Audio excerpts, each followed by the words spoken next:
Nowadays, it kind of feels like most fighters are only really concerned with a paycheck. But honestly, you can't blame them, because getting beat up racks medical bills, as you might imagine, and learning how to beat people up, that costs time and money.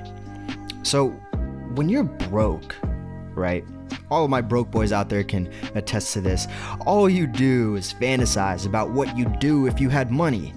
The places you'd go, the cars you'd drive, the broads you'd bang, But what most people fail to realize is that the novelty of having money wears off pretty quickly. See, as humans, we want what we can't have, but once you have something, it sort of loses its value to you a little bit, Like if any of you guys have had a crush on a girl for the longest time, and then one day the stars align, and before you know it, you guys are dating. And as you're dating her, you kind of realize, this girl's just, she's just a regular human being, Nothing wrong with it, but when you're broke, or when you have money, you eat at all the fancy restaurants, you buy yourself the fancy clothes and the jewelry, and before you know it, all those things kind of lose their color, and it just becomes another bland shirt in your closet that you're kind of tired of wearing. Money can certainly bring you fun. I am not going to deny that argument. But I think it's a bit of a stretch to say it can also buy you happiness. And I think that's the crossroads that McGregor has come to right now.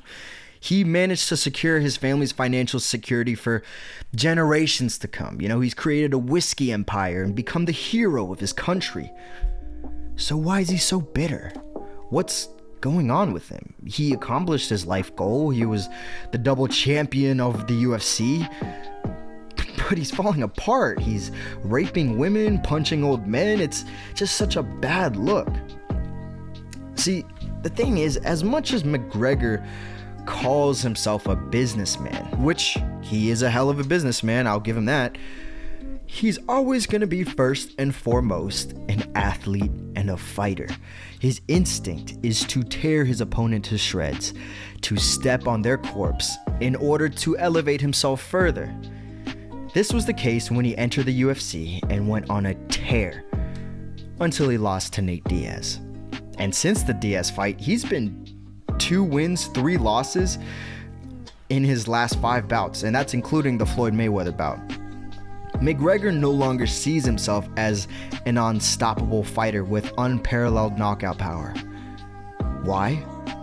Because he can't. It's no longer logical. Because, he's seen a few opponents now eat his most lethal weapon and dish it out even more.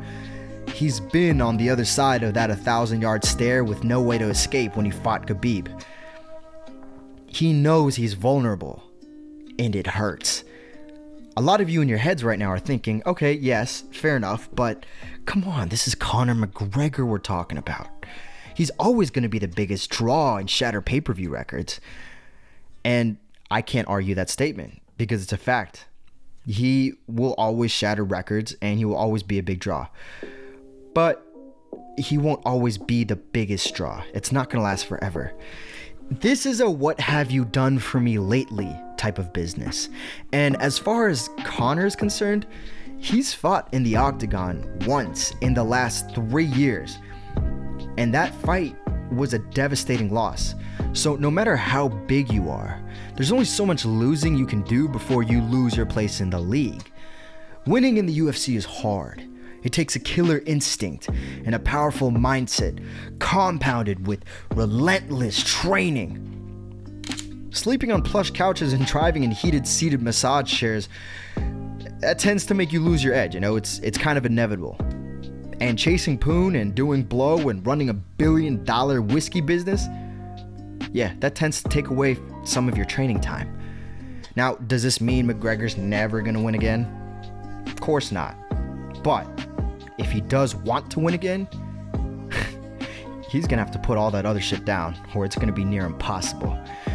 Look at Khabib. His whole life is train, Allah, train, Allah, train, Allah, train, family. How can McGregor ever hope to compete with that? Now, even if we never see the Fighting Irish's return to the octagon, one thing is for certain. the UFC has and will go on, with new and upcoming superstars, as well as the return of the old ones, like Nate Diaz. While McGregor will always be a big draw and a heavy pull-in for pay-per-views, he's not always going to be the biggest draw. Eventually, he'll work himself down from the main event to the co-main event to maybe the undercard. And for a man with his caliber of ego, that means everything to him.